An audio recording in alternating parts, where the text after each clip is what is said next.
What's up guys, I just got back from the Fuji X-T3 launch event. I'm sunburnt, I'm tired, it's 2:30 a.m. right now. I'm filming this video, I'm gonna edit it and put it up for you guys right off the bat. This is my first impressions look at the X-T3. I wanna thank Fujifilm Canada for inviting me out to check this camera out and spend the day with it and really put it through its paces. I'm actually shooting this video right now with the X-T3, that's why it's not in my hand. But I really wanted to show you guys what the video quality looks like in a talking head environment. All the image samples and footage actually was shot on the X-T3 today, so anything that's in this video, all on the X-T3. Just keep in mind, I will be coming out with a full review on this camera in the coming weeks once I spend more time with it. But yeah, let's get into the specs. So it's a 26 megapixel X-Trans 4 sensor, and this is a backside illuminated sensor, so better low light performance, better dynamic range. We'll have to take a look at that some other day because Adobe Camera Raw is not updated right now, so anything you see in this video is just gonna be JPEGs. The new native ISO is 160 to 12,800, and you can expand it up to like 51,200 or something like that. 425 phase detect autofocus points, which is covering basically the entire sensor. So not just the center section anymore, the entire sensor is phase detect. And with that, you can autofocus down to -3 EV, which is really good. Again, I didn't get a chance to check that out, but I will in my full review. So high-speed continuous shooting is 11 frames per second with the mechanical shutter, 20 frames per second with the electronic shutter, which is insane. But get this, 30 frames per second with the electronic shutter with a 1.25 times crop. You'll get 16 megapixels out of that, but 30 frames per second, which is pretty crazy. It has dual UHS 2 card slots, headphone jack, mic jack, HDMI, as well as USB Type-C for charging and data transfer. And another cool tidbit I'll mention is you can actually take the side door off. It's got a little latch on it, so that way the door is not in your way when you want to plug everything in. The camera is weather sealed just as well as the X-T2, so that door does have weather sealing that I talked about you could take off. Once you take that off, there's no weather sealing. They added the Eterna film simulation, which is awesome. I love the Eterna film simulation, as well as F-Log internally, which is something they added as a firmware update to the X-T2. And Billy said with a future firmware update that they're gonna actually have HLG in this camera as well. Okay, so I don't wanna go into all the specs. Let's talk about video specs right now because this is where things get interesting. I'm gonna be throwing a lot of numbers at you. Try and keep up with me. So it does UHD and DCI 4K at 24 frames per second, 30 frames per second, and 60 frames per second. Wait, does that in 8-bit or 10-bit 420 internal, as well as 422 through the HDMI. Now let's talk about bit rates. You can choose 100 megabits per second, 200 megabits per second, but if you want to shoot 400 megabits per second in all-I, you can only do that at 24 and 30 FPS. And right now I'm shooting at 400 megabits per second all-I with F-Log.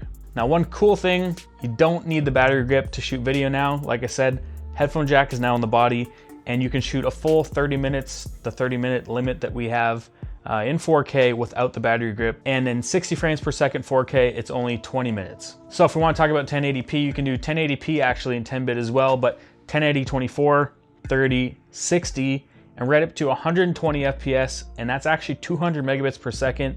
No line skipping, no scaling or anything like that on the X-T2 and the X-H1. So the 120 FPS looks awesome. And yeah, I'm gonna shut up. Let's take a look at some video samples and image samples. Let's just call it a montage of my day today shooting at the Fujifilm X-T3 launch event.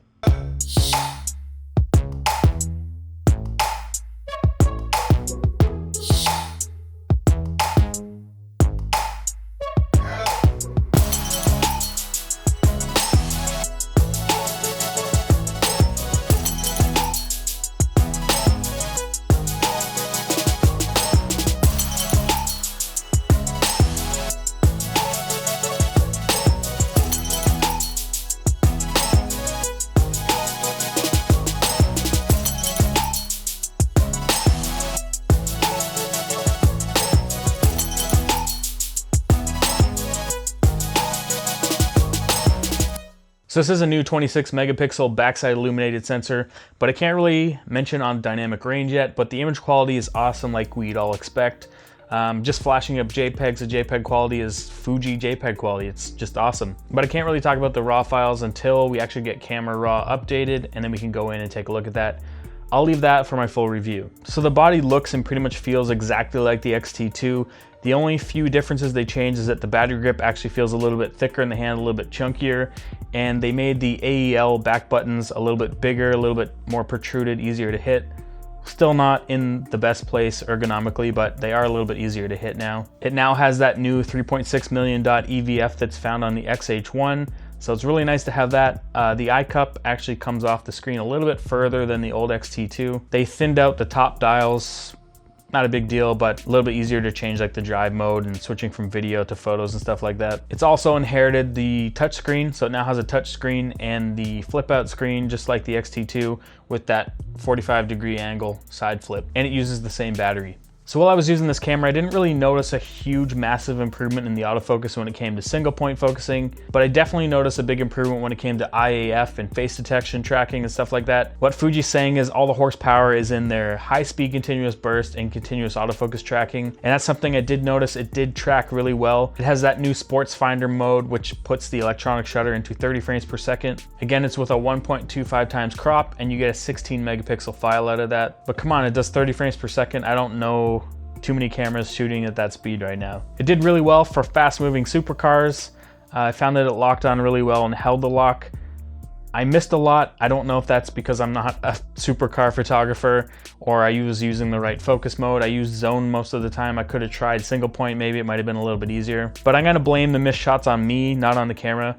The camera is insanely fast, and I've been shooting with the A7 III, and it's right up there with how it tracks and continuous autofocus. So I got to use the new 200mm f2 as well as the 8 to 16mm f2.8, and that 200mm f2 is so creamy. The bokeh is so nice, insanely sharp. It's a little heavy and expensive, but it is a really, really nice lens. Anyway, that's really all I wanted to touch on and kind of my first hands-on experience with the camera.